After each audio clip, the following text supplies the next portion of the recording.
The old sacrifices actually had teeth, right? Bulls, symbolic king deaths, a goddess who worked herself to death.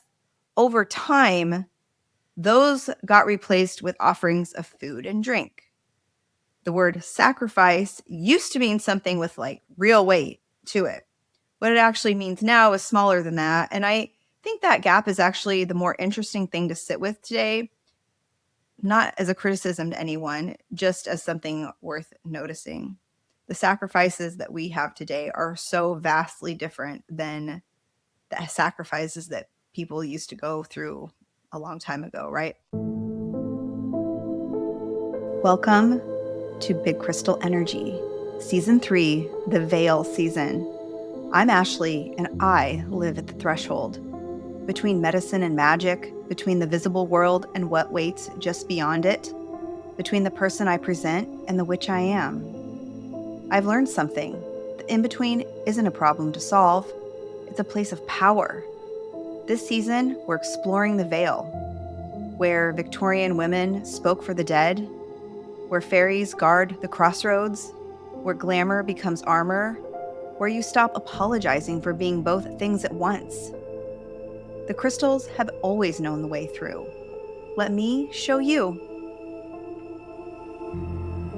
Welcome back to Big Crystal Energy. How are you? How's it going? I'm Ashley, and I am so happy to have you here today. Okay, where's my bell? Where's my bell? What is giving me Big Crystal Energy this week? Well, honestly, I feel like I'm entering a season of taking my power back. This summer has felt, specifically over the last several weeks, has felt really hard spiritually. And I am tired of playing small. It's time to reclaim who I actually am. And I feel like that's not just a cute little affirmation that I'm telling myself. I got this card from my monthly delivery from Markella, who does Letters of the Zodiac. And it says, "My authenticity is my strength and my superpower." And so I thought that was really, really timely, actually. My envelope came with 2 copies of this card. So I'm keeping one on my desk and one is in my planner that I look at every day. So I'm seeing this constantly and I'm reminding myself that my authenticity is my superpower. So this summer is flying by. We had a few trips that were fun. We were in San Francisco for the Crystal Fair. We had a beach weekend in Santa Cruz. And then right after coming back from Santa Cruz, I got really sick. And then Mercury retrograde just has been kicking my ass. And all of this started happening right when we were going to be traveling back to my home state of Nebraska. And sadly, that trip was just very draining. I was sick the entire time and I could not enjoy it the way that I wanted to. But I'm back now. I am feeling better. However, I cannot hear out of my left ear still. And I'm excited because we're heading into my favorite half of the year. And honestly, this is perfect timing because today we're talking about Lammas or Lughnasadh, which is the first harvest. It's the first harvest festival of 3 harvest festivals. And Lammas is the Sabbath that asks you to actually look at what you've harvested. Not necessarily what you hoped for, but what's actually real. And taking my power back, that is not some soft, gentle theme for this particular Sabbath. There's actually a myth underneath this holiday about a goddess who worked herself to death, clearing the land just so a harvest could exist in the first place. And I'll get into who she is in a minute, but the point is, the old meaning of sacrifice was not gentle. And reclaiming something you've been giving away isn't gentle either. And since this is also season 3 of the podcast, the season of the veil, and I keep coming back to that all this year, the veil doesn't only thin at Samhain. Every single turning point on the wheel has its own version of that thinning. And Lammas, first harvest, the sun is just starting to tip past its peak. And this has just been one of those moments. So here's the real question underneath today's episode. Lammas is the Sabbath that asks what you're willing to give up in exchange for what you've already been given. And this year, for me, that question really hits differently. We're going to get into it. Let me put my bell away. And I'm hoping that I don't burn myself on this orange candle, but I felt like I needed a candle vibe today. So I've got my candle here. It's just a little candle, but I like it. It just gives that lovely little ambiance. I'm a girl after some ambiance. So let's talk about dates first. Lughnasadh, I'm going to say it a couple different ways throughout this episode because people know it as Lughnasadh, or it is more commonly known as Lammas. In the northern hemisphere, it falls on August 1st, and then in the southern hemisphere, it's February 1st, because we're like 6 months apart. It's the first of 3 harvest festivals, so this kicks things off before we get to Mabon and then Samhain later in the year.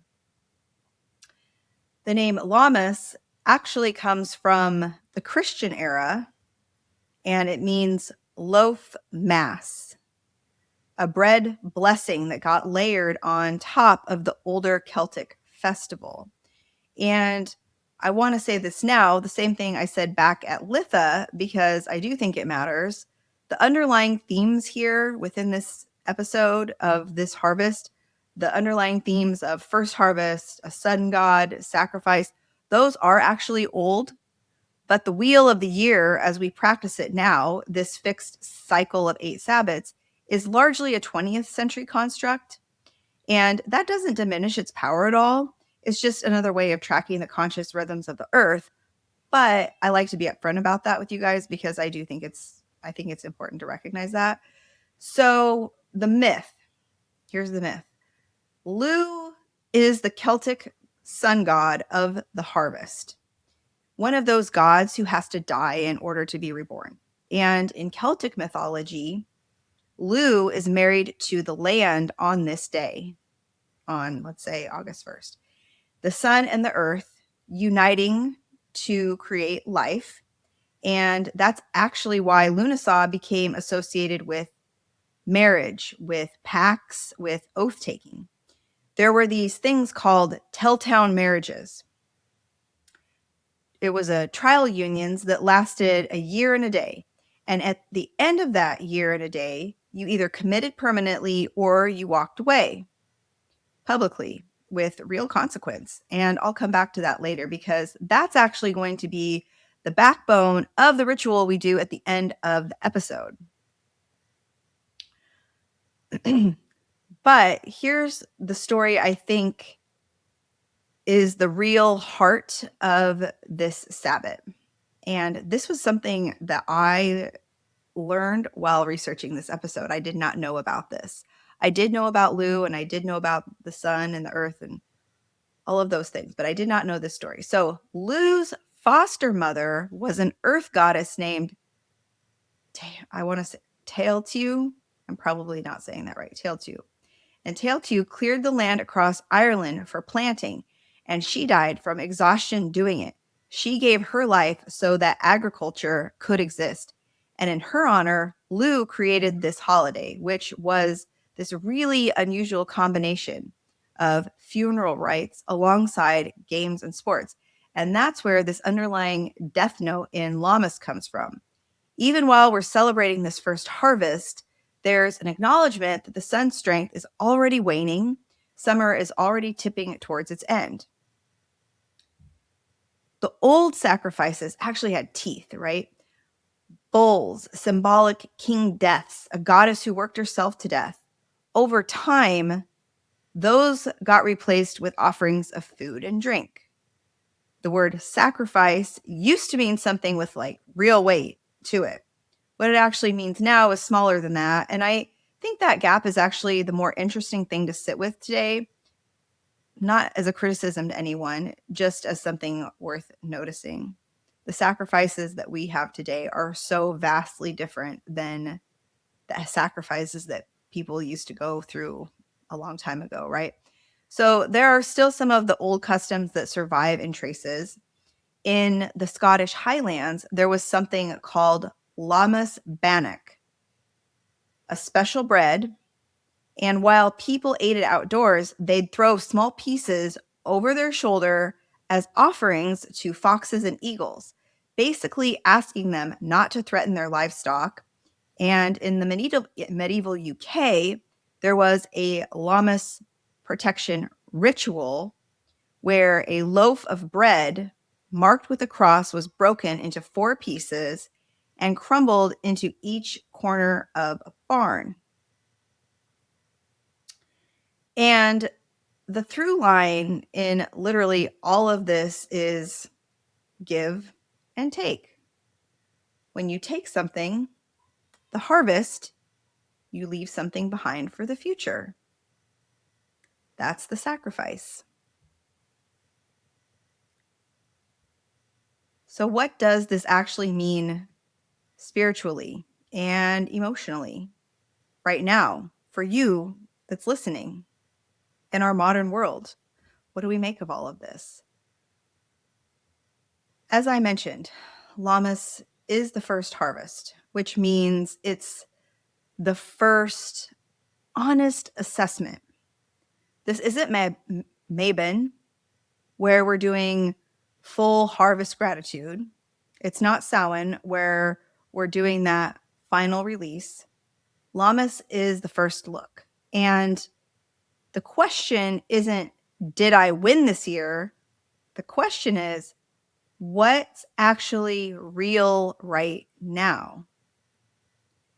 And here's where I want to bring this back to what I shared at the top of the episode. I have spent part of the summer really feeling small, feeling drained, honestly spiraling a lot. And Lammas doesn't ask you to perform that you're past that.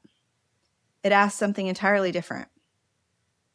What already survived that? What's already coming in, even after a season that was actually really hard? That's the actual harvest this year. What is still standing? What actually held?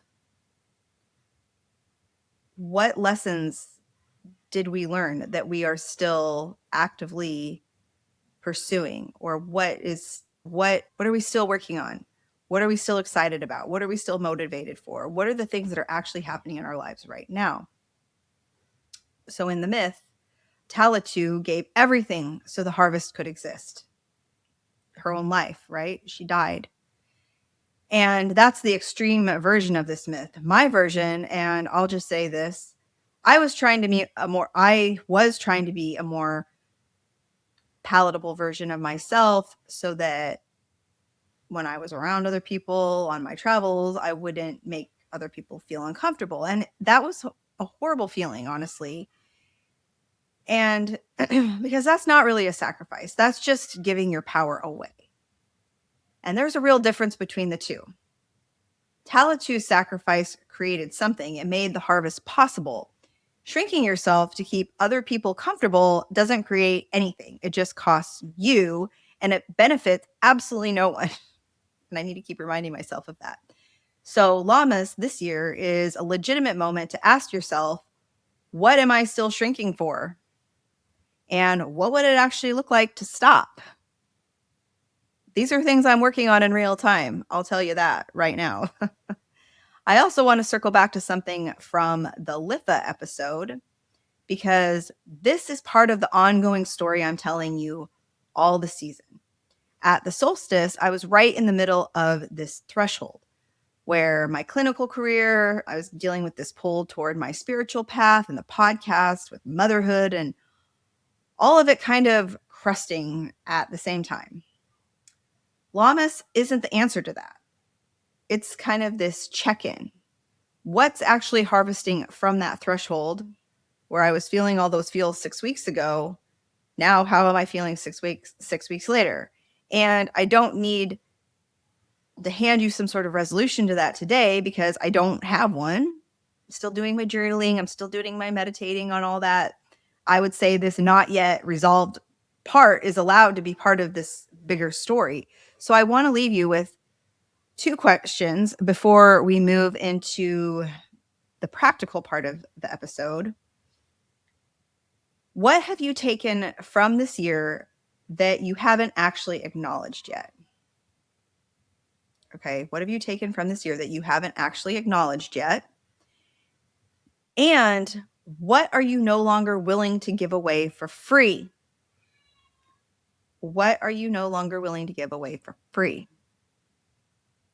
And on that note, let's talk crystals. And I'm keeping this section short today because I just really wanted this episode. I wanted the heart of this episode to live in the history and meaning of Lammas itself. But I do have a few crystals to offer you. And these are crystals that I haven't shared about on the podcast yet. So I'm not doing a deep dive on them today. I'm just sharing them briefly. But the first up is Botswana agate. This is your grief and transition stone.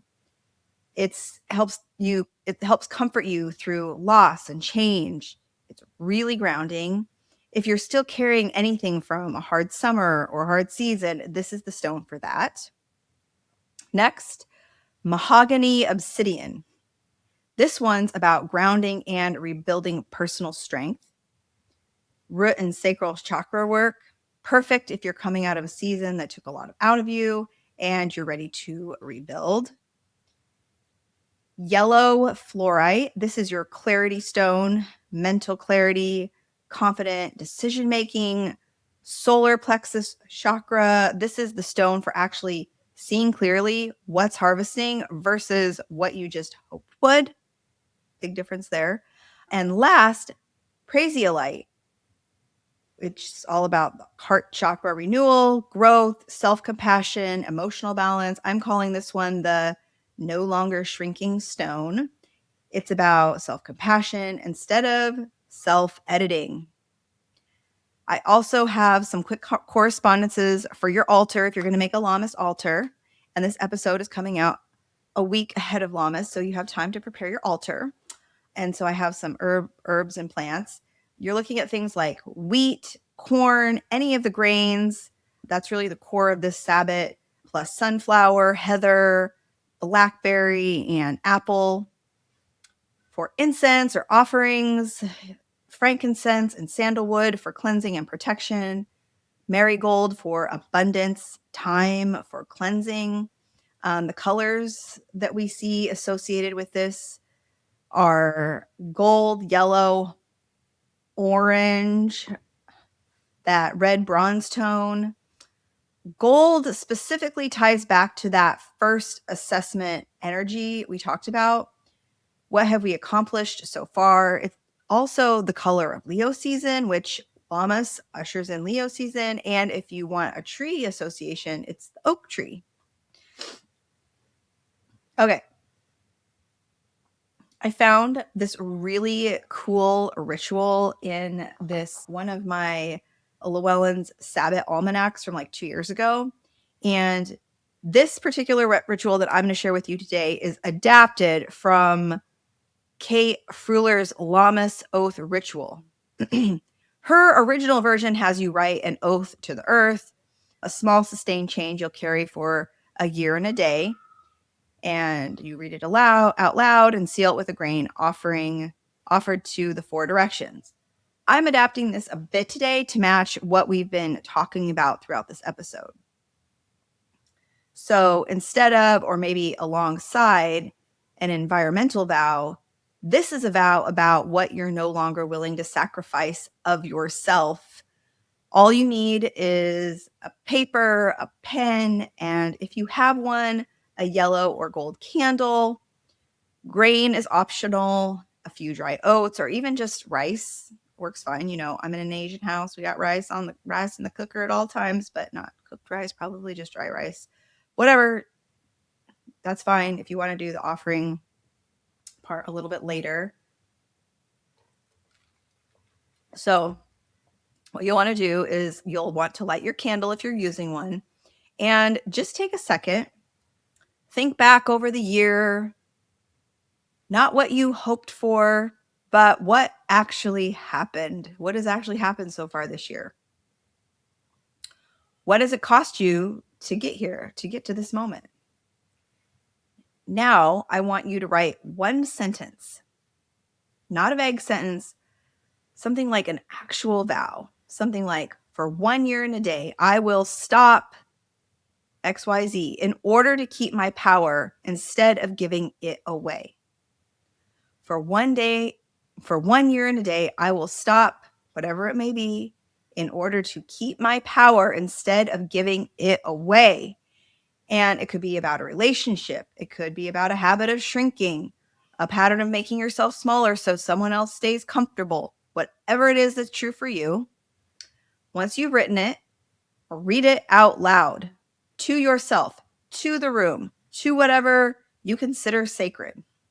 In Kate Froiler's original tradition, her original tradition has you read it to the earth. So if you want the full version, you can take this outside later. And then you'll sign it and date it, and you keep it somewhere where you will actually see it. You don't want to file it away. You don't want to stuff it in a journal. You want to like put it up on a wall. You want to hang it on the bathroom mirror, something like that. The whole point of a year and a day is that you check back in. So next Lammas, you pull this back out, or you see it on the wall and you ask yourself, honestly, did I keep it? With this pact that I made with myself, it is done. Before we wrap up, I have to tell you about the bonus episode that will be dropping on Sunday, July 26th. I am doing a universal Lammas Oracle spread, Oracle reading, using my Seasons of the Witch Lammas deck, which, oh my gosh, do I have it right here in front of me? I did, and then now I don't. Oh, here it is. Here it is. Right here is the deck. I'm probably going to actually do the spread tonight. So inside the deck in the guidebook, there is a spread called the Bird Feeder spread. And this spread is all about how you actually make your dreams a reality and not just wish for them. If reclaiming your power is the theme of today's episode, making it actually real is the theme of the bonus episode. And that one will drop on Sunday, July 26th. So you don't want to miss it. Okay, so today was a big one. Thank you for being here with me through all of this. I am thrilled that my children did not bust in on me during my episode today. So, quick recap of what's coming. The Bird Feeder spread reading will drop on Sunday, July 26th, and it'll also be posted as a full article on my Substack. I'm also going to be linking my crystal archetype quiz in the show notes. If you haven't taken that yet, go find your archetype. And if you're not already on my newsletter, that's linked in the show notes too. The newsletter comes out on Sunday nights. It usually has kind of a little bit of blurb, like a little update in my world. And then it shares a little bit about what's coming up on the podcast that week. And then also it just gives you like some journal prompts or some card pulls at the end that you can try out. It's nothing too major, but it does give you a little bit of insight into what's going on behind the scenes in my world and all of those types of things. So I am pulling myself out of the muck right now. I have been trying to get off all this yucky Mercury retrograde energy. And by the time this episode comes out, Mercury retrograde will have officially ended the day before this episode comes out. So, oh my gosh, thank goodness. And if you do the ritual today or whatever day you do the ritual, if you write down your year and a day vow, I would love it if you wanted to share it with me. I can keep it private. I can share it with the group if you want. That's fine too. I am going to be doing that myself because I think that is a very powerful exercise. And it's always good to hold ourselves accountable to these things, especially if we want to make positive change in our lives. And on that note, have a beautiful first harvest. Enjoy. Like I said, we are going into my half of the year. My favorite part of the year is August through December, really. Specifically September and October are probably quite honestly my favorites, but I do like August too. It's the reason I hold back on August a little bit is just because where I live in California, it is still ridiculously hot every day, and I am not a summer girly pop. I don't like to wear shorts. I'm just like, if I'm in a nice hotel that has a gorgeous pool, I will be bougie and I will lay out by the pool. Okay. Probably with my Ouija board sun hat on. But I'm just not a summer girl. I've had to realize that and I've had to accept that. It's just not my jam. So we're going into the half of the year that I truly enjoy. And my joy comes from the way that I dress a lot of the times. And summer styles are just not my styles, which is so funny because two of my best friends are complete summer girlies and they don't understand what the hell I'm talking about at all. And on that note, I will sign off. Y'all have a beautiful day, and I would love to stay in touch. Please reach out. Please follow me at mystical.mama.ash if you don't already. I'm trying to grow the following over there, of course, and you can follow my Substack. I don't post on there a lot, mostly just because outside of the podcast, I don't have a lot of time for doing more writing and creating and stuff. I'm just barely hanging on by a thread as it is between everything I have going on. So I've rambled long enough. Here we go. Cheers. Bye. Thank you so much for spending this time at the threshold with me. If you want to go deeper, follow me on Instagram at mystical.mama.ash, where I share daily crystal magic and behind the scenes of this liminal life. You can also find resources, previous episodes, and ways to work with me at bigcrystalenergy.com. We're also on YouTube at Big Crystal Energy Podcast. And if this episode resonated with you, please rate it and review it and share it with a friend that you think would connect with it. It would mean so much to me and helping build this beautiful community of other magical friends and crystal workers. Thank you so much. Until next time, bye.